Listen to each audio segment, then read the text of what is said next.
Welcome to Psychologist Talks. Today we're going to be talking about conflict in leaders and essentially give a list I've come up with of signs that you or someone you know who's a leader could be engaging in a conflict avoidant style. Now, before I go through these seven, not reasons, but seven kind of signs, I want to define conflict one, and then two, mention why would this be important from the mindset of a leader. When we talk about definitions, some people go to the more aggressive side of the word conflict because it is part of the definition. I mean, really, conflict runs the gamut. It's not like the singular known entity. It really can run the gamut. But we're not talking about like aggression and overt fighting and yelling and even physical aggression conflict, which can happen in workplaces. You'd be surprised. It can happen. Rare, but it can happen. That's not the type of conflict we're talking about because that's universally unhealthy. That's just known. Like that should not be happening, ideally, in a workplace.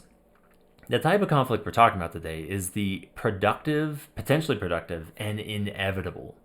Let me say that again. Inevitable conflict in a workplace. This is disagreements. This could be miscommunications. And so when you talk about disagreements and miscommunications, it could be on a personal level of like somebody feels like they're being misunderstood or they're being blamed or whatever it might be. That's one part.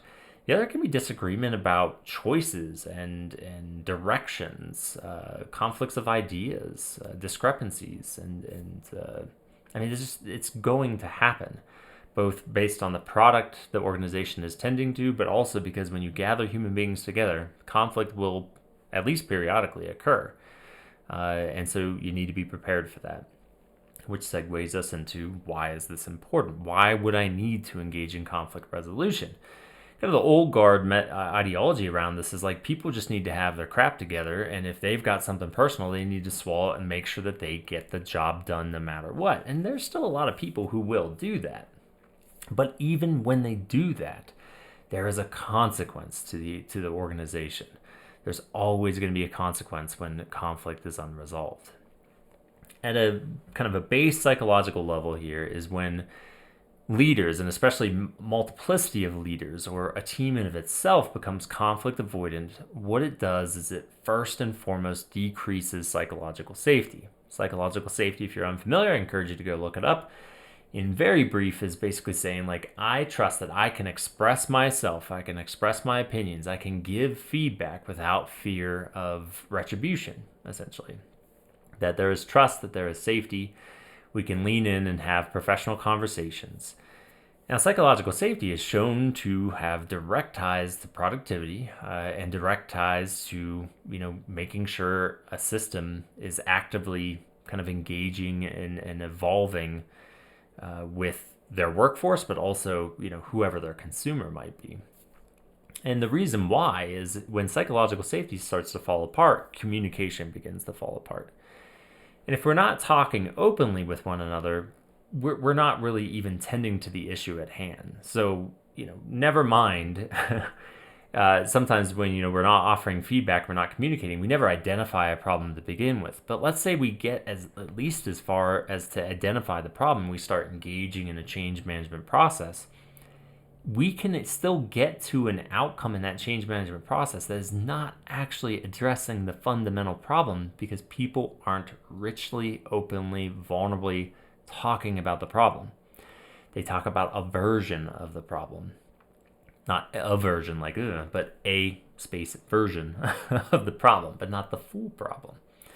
So immediately that's threatened, even if you're engaging in things that you would think would be productive towards moving forward.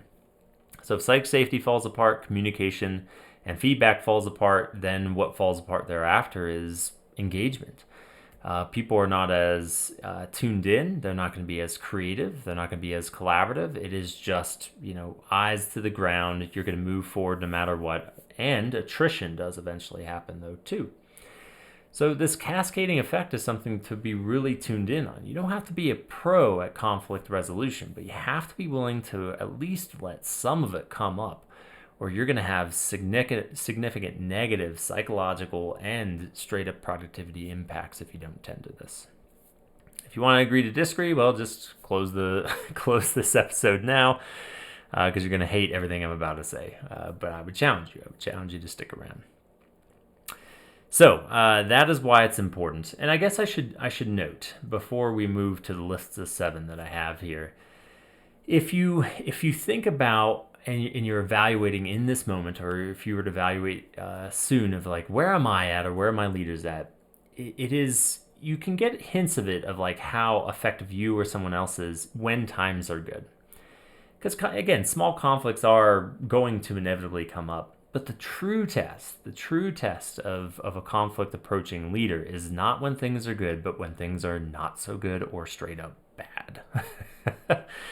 Because that's when psychologically our defenses, and sometimes defenses that we haven't seen for years, can come flying out of the woodwork and can absolutely inhibit and get in the way of approaching conflict and actually getting to meaningful resolution. So do note, this is not just like, well, things have been going well and I don't sense any conflict avoidance, so everything must be fine. It's like, well, no, when you're held to the fire, how do you really do with conflict avoidance?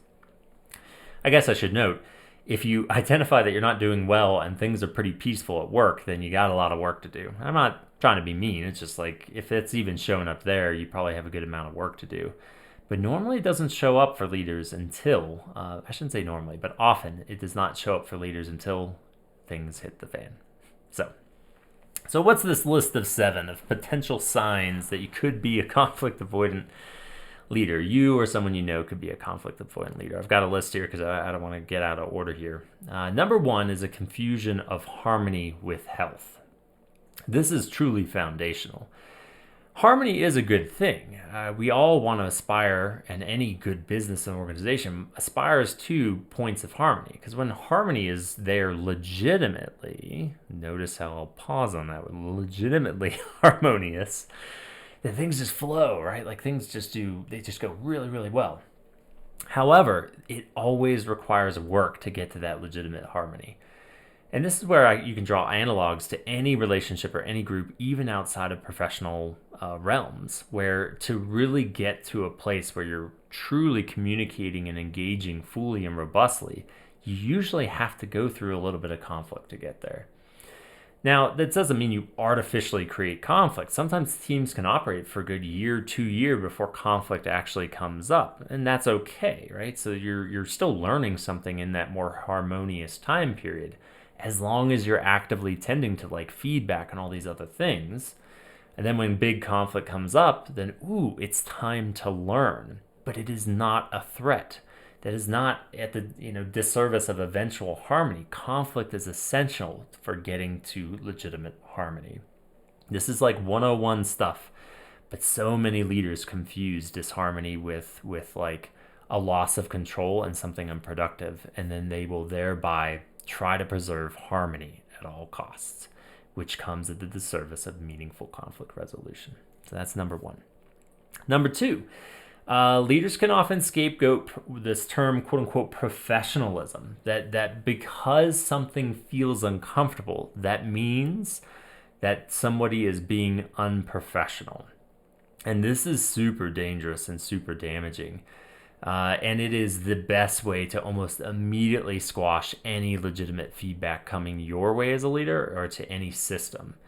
Because if someone at all gets remotely critical or remotely stern or remotely like this was harmful, and that is unprofessional communication, you're screwed. You're never going to get feedback again if you then focus in on that and go, you're being unprofessional with me right now. Good luck. You're never going to receive feedback from that person again. Unless they are wildly brave and just lean in no matter what, which is what silly people like me tend to do sometimes. They just kind of keep giving, even after they got slapped, their hand slapped or their face slapped, proverbially. Hopefully not literally, because otherwise you'll be fired as a leader. But usually when people get their hand slapped pretty hard, they're going to stop doing the behavior. And if you value feedback, you just screwed it up. Now, there are more subtle ways that leaders will do this, that they will kind of point to professionalism. And this happens all over the place outside of businesses. This is how people try to squash any sort of productive conflict in society, even things like social justice, movements towards justice and equity, are often stymied because what the leader will say is you said it at the wrong time or you didn't say it the right way. Now, again, I'm not saying someone can come into your office and just like yell at you and scream at you and tell you that you're a horrible human being. That's not professional, indeed.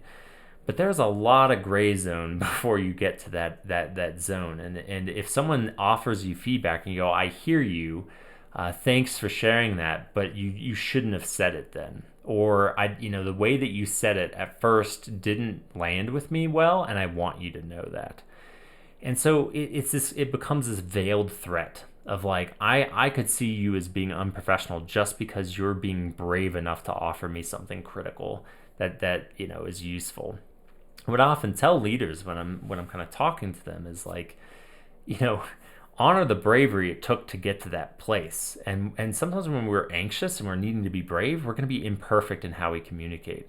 So if you then in a position of power come back and say, yeah, but that didn't land well, and it took them a ton of energy and moving through fear to offer that to you, once again, you just killed it. You just killed the opportunity to actually learn from someone, and you killed the likelihood that they're going to come back to you and offer something critical to honestly your success and your growth, never mind the organization or the product's growth and success. So that's number 2. Number 3, you might distance yourself emotionally. Now, the caveat here is that I'm going to talk a lot about emotional distancing, pulling back, but the opposite is technically true. It's just more universally understood to be not good anymore, and that's like getting overtly angry and yelling and becoming attacking or even passive aggressive with your employees. That one I hope is kind of naturally understood. The more dangerous and insidious one is when people emotionally pull away and say like, ooh, there's conflict. All of a sudden I was like warm and engaging and listening and trying to, tap into things. But now all of a sudden I'm going to be less present, less engaging, less tapped in. And it's super sad when this happens. I mean, I've done this a couple times in my positions of leadership, not like to an intense degree. But it's super sad because if people already struggle giving you feedback, you might be not at all aware of this. I mean, this is often like a very unconscious process. And you need people around you to call you out on this because you might not notice it. You might be sitting there going like, I'm just as engaged as I always have been. But the people around you or the if only one person is reporting to you might be like, whoa, what just happened? Things got dicey and now they're checking out. So that must mean I did something wrong and I shouldn't do that again because I just threatened this person in some way. Like I just caused them to disengage. And boom, safety's gone. The desire to lean in and actually engage in anything conflictual just went out the window because you're checked out. Now, you're allowed to be imperfect as a leader. I just said, like, I have been prone to this. But if you set up a type of relationship of like, look, I'm going to be imperfect at times, and you have every right to call me out if I'm feeling different to you, that is the best protection you can do. Now, you're obviously, if you're getting that far, you're probably already leaning into conflict pretty well because you're giving people permission ahead of time to do this. But it's such a valuable thing to have people who have reported to me come to me and like, what's going on with you? It just feels like you're not like as tuned in as you normally are. Or did I do something wrong? Because you're just not responding to me the way that you would normally respond to me, which is like a super helpful cue because I'm like, oh, I didn't think so, but let me check in with myself. Because sometimes, I don't know about y'all, but position leadership, I get anxious. I get busy with doing and completing something, and I'll lose touch of the kind of emotional atmosphere and vibe of what's going on. And that's a change. It's a shift. It's not like catastrophically bad, but it can be bad if I stick in that shift for too long, and good for people to say like, hey, what's going on with you? Or did I do something wrong? Like, oh, interesting. I wasn't aware of that, but let me think about that. So that emotional disengagement is very, very dangerous. Not unredeemable by any stretch, but dangerous. Another real dangerous one that I think is very sad, but also very natural that we have to guard against, is when, say, employees are actually getting into some sort of trouble, like they're not producing the way that they should produce or whatever it might be, it is not uncommon for leaders to then start to treat them fundamentally different as like at a human level. And so I think where this sort of emotional distancing comes into play, and let me pause. The reason why this is so bad is it often secures a bad outcome for the employee, because then they have to be like twice as good without any emotional support to get back to a healthy position with the company or with the job that they're doing. But I think what happens to leaders is they go, well, this person's in trouble, so if I'm nice to them, then if we have to fire them, then they'll feel betrayed. And I get that. I get that. I mean, you shouldn't be doing like smoke and mirrors, acting like nothing's wrong and then suddenly fire somebody. But you can impose structure on someone while still being warm and welcoming of feedback. Caveat to that is obviously if the employee is being corrosive and verbally abusive and those sorts of things, you're going to distance yourself. But I've had plenty of people who have very valuable insights and are still kind of emotionally tapped in and can give me looping back around, lots of valuable insights about how I'm doing, how the system's doing, and they're struggling from like a productivity standpoint or getting certain metrics done. I can be structured with that individual but still warm. I can give ifs and thens and say like, you have to complete these things, and how are you doing with this? Because I know it could be stressful. But what we're trying to do is set you up for success here. So I want to check in with you, or how's this process going? I can't promise I'm going to change it all, but how's it going for you? That's a skill set to build, and it is approaching a conflict that amplifies the likelihood that your employee will come back into the fold and be able to make it, rather than work towards and end up getting terminated at some point. It's very sad, I think, when that happens. Understandable, but it's, again, indicative of conflict avoidance. So that was a lengthy number 3. You distance yourself emotionally, from broader perspective to a more minute perspective. Number 4, gossip. Gossip is such a good sign of conflict avoidance. And this is universal, too. It doesn't have to apply to just leadership. We're talking about leaders here, but it's especially corrosive when leaders do it. Because what we're essentially doing psychologically is like, there's some sort of conflict and I don't know what to do with it. And rather than approach this individual, I need to put this somewhere. And you know where I'm going to put it? I'm going to take it in a quote unquote offline conversation, or go over to a peer, or go over to somebody I trust and just yap and complain about what's not going well. Or tattle on people too, is sometimes like, they did this. And in an effective leadership structure, we'll say, did you talk to that person first before you came to me? But that gossip culture sometimes isn't even tattling. It's just getting it off of our chests. Now, why is this dangerous? I mean, it's good to have this, we call it clinically cathartic release. We all do need that to a certain degree. But what gossip implies is that the end goal is gossip. That's it. When we lean healthily on peers or mentors or coaches or whoever it might be, what we're doing is we're effectively wielding our power, going, I'm not in a state right now, an emotional state, to do something productive with this, so I need to talk through it and gain perspective so that I don't just like fire off in some possibly unhelpful direction. That's not gossip. That's called active processing. It's called working through the issue, because it is known that you will then take the insights and apply them and do something with it. You're actually going to take action.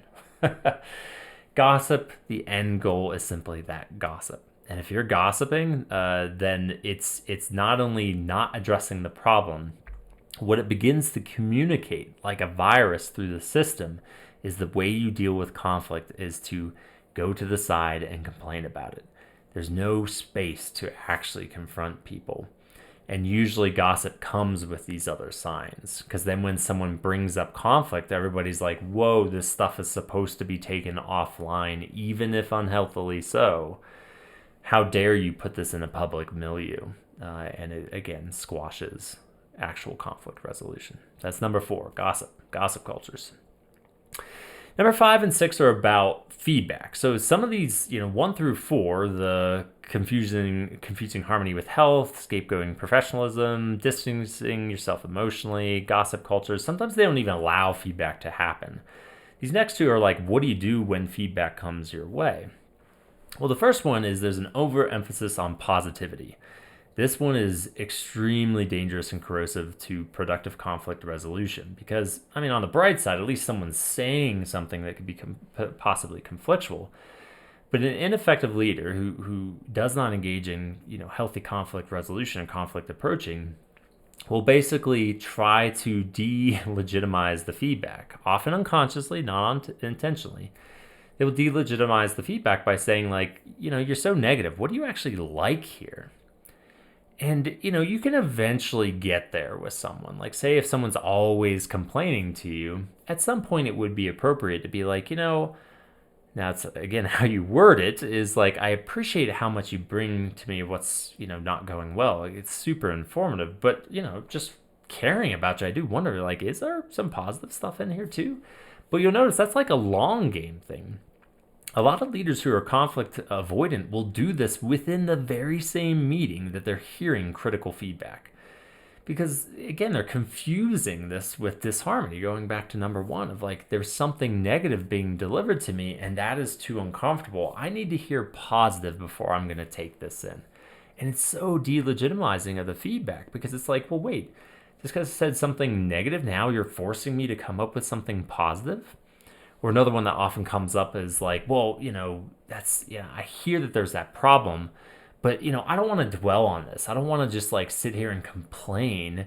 Let's keep a solution-focused mindset. Let's focus on what we can do differently, which, again, has its time and place. But if you immediately juxtapose that with the criticism, you are, in effect, delegitimizing the criticism because you're saying like that negativity, that sort of like challenge to the system, it's only as useful as you have like an active solution for me, or you can tell me what the pros are next to the cons.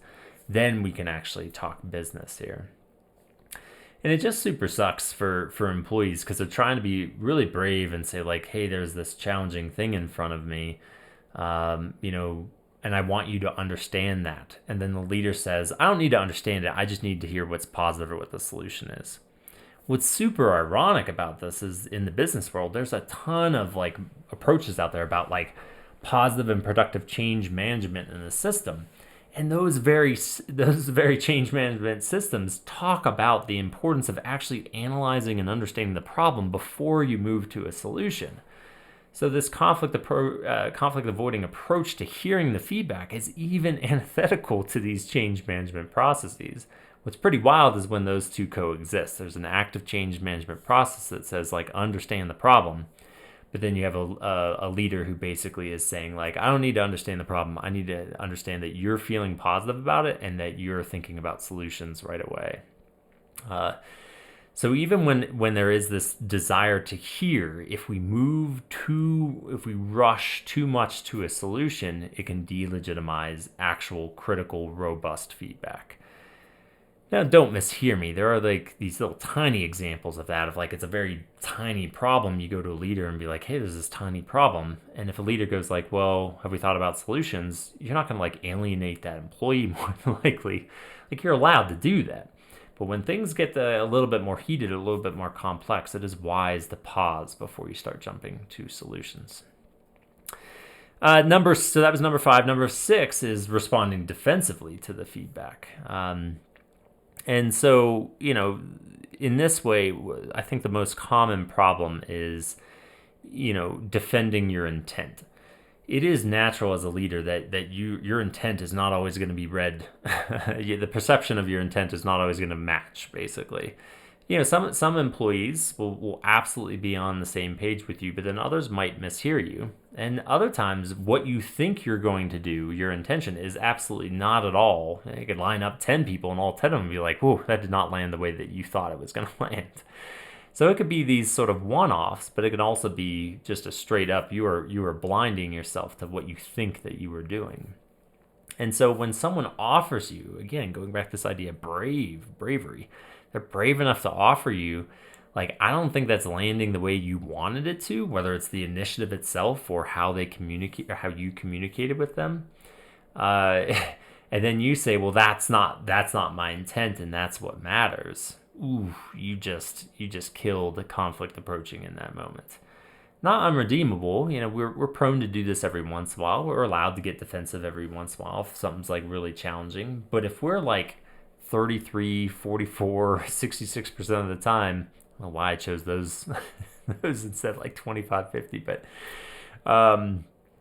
if that's what we're doing like pretty frequently, if not a majority of the time, you're gonna find yourself in a bit of a pickle, because what it suggests and communicates to people who have less power than you is that your intent matters more than the actual outcome.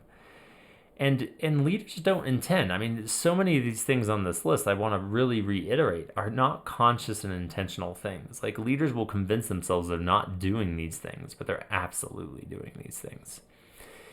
So again, this one is best solved by giving space between hearing the feedback and offering one's intent or one's perception of the problem. And the popular overused word and poorly understood word these days is humility. The one I point to underneath humility is curiosity. That if someone comes to me with feedback, my job first and foremost in the position of leadership is to understand how this came about and what the person thinks or feels about it before I start working through or litigating, my intent. And litigate's too strong of a word, but basically like negotiating intent versus perception, or what do we do about it? It's all about that wisdom and the art of giving time to hear before we start doing something with whatever the feedback is. Jumping to solutions once again. And last but not least is number 7. And that is, a lot of these are kind of more intellectual. I want to bring it more to a somatic level. And that is that you still grit your teeth when you hear challenging feedback. Now, you might not literally be gritting your teeth. I did. Early on when I would hear feedback, I would clench my jaw for sure. But I'm just talking like literally or any kind of somatic cues. Because your body is doing what it's supposed to do. It's responding to a perceived threat. The challenge is that feedback, unless someone is screaming in your face or, physically threatening you in some way or has a history of that, it's probably not actually a threat. So isn't it interesting that if there's what we would assume is potentially healthy, productive conflict going on in the workplace, and you have a physical kind of fear, fight or flight based reaction to that, that means you've got more work to do. Now, early on, you're not habituated to, in leadership, you're not habituated to challenging feedback. And so lots of small things will have you gritting your teeth, and that's that kind of part of the growing process. So that, if you can at least acknowledge that like somatic, like, ooh, I'm getting defensive in this moment, you're already doing a great job. Because the more you notice it, the more you'll habituate to it and go, oh, I know what this feeling is. I'm okay. I don't need to get as defensive as I know I want to in this moment. And you'll get better and better at listening and hearing. And do note, this is tiered. Low-key conflict you can get habituated to, but then big tier conflict suddenly comes in, which happens more rarely. Your sample size for that is going to grow very slowly, and it's going to rattle you again. And you're going to grit your teeth. But that's it's such an important cue of like, oh, I've still got some work to do here, because I'm like at a somatic level, I'm not prepared for this conflict. Doesn't mean I'm going to do a horrible job, but my body is telling me something really important in this moment, and that's like, why am I getting so wound up about this? And, you hold it in the greater context. So those are the 7 possible reasons why you or someone could be, conflict avoidance. Not reasons, but a list of possible signs. My apologies. Signs that you or someone could be a more conflict avoidant leader. I'll just run through them again. Confusing harmony with health. You scapegoat professionalism. You distance yourself emotionally, or remember, you maybe get like caustically angry. You gossip, the gossip culture. You overemphasize positive feedback. You get really defensive when feedback comes your way, and your body is telling you. You're getting real defensive. You're gritting your teeth, pit in the stomach, getting real tense, sweating a lot. You still got work to do. So, do note, I've kind of been, in closing, hopefully these are somewhat making sense. But just a couple quick notes. I've said this, I think, on other episodes, is the best way to know whether or not you're a conflict avoidant leader is not analyzing it yourself, it's getting feedback from others. Now, that's hard to do because if you're super conflict avoidant, not many people might want to offer you feedback. But just be aware that while introspection is super helpful and super important to do, don't feel like you've got a firm outcome if you don't have input from others. You need input from others, and if you feel like nobody in your workplace is going to give you that feedback, go ask in your personal life. It's going to be different because sometimes we're not as defensive and frustrated and stuff in our personal lives, and so you got to be careful because people in your personal life like, what are you talking about? You're wonderful. You're not at all conflict avoidant, but in the workplace you totally are. But at the end of the day, it's at least something extra you can do. Like, how do I do when someone kind of challenges me on a personal level, or when you kind of have critical feedback of me? Do you feel anything? Do you get nervous? Do you get anxious around that? Or do you trust that I can handle that feedback? Why do you trust?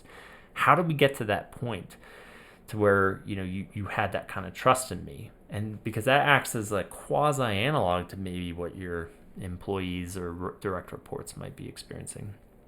Number two is in my line of work, especially working within the context of leadership, understanding your past is important. A lot of coaching out there these days is very transactional, problem solution. But us psychologists and us kind of steeped in the mental health professional can do some extra depth work in this because our development matters. It absolutely does. One, just on a personality level, we're born with kind of various attunement and sensitivities to emotional and challenging conflict that can be both a blessing and a curse depending on how it's wielded. But we also have lots of experiences in our lives, early experiences and all the way through to our experiences with leadership that teach us something about conflict. And we're not always consciously aware of what those teachings are. Like, we think we're like, no, I'm good with this. I can deal with conflict just fine. But we're ignoring that there's this long history of like really challenging experiences, or heck, even just a few challenging experiences that have taught us something unhealthy about the notion of conflict. Now, this doesn't mean that there's some people who are just like done with conflict approaching because they had good childhoods or something. We all have work to do in this because the minute you give yourself power, anxiety and performance comes into play. And so even the most stable human being I could ever find, if I thrust them suddenly into a position of leadership within which they are unfamiliar, approaching conflict takes on a new level. They got to be exposed to it and habituate to it, just like everybody else does. But if we've got histories, I have my own history of things with my identity, how I see people, how I navigate conflict that I've had to learn about and kind of grapple with to help me in this process of approaching conflict. So as much as I hope this list is helpful, do know deeper work on yourself is sometimes required, if not really essential in becoming a really effective leader and a leader who truly, openly, vulnerably, humbly approaches conflict. So as always, I hope this is useful and thought-provoking. I appreciate you watching and or listening, and as always, stay curious.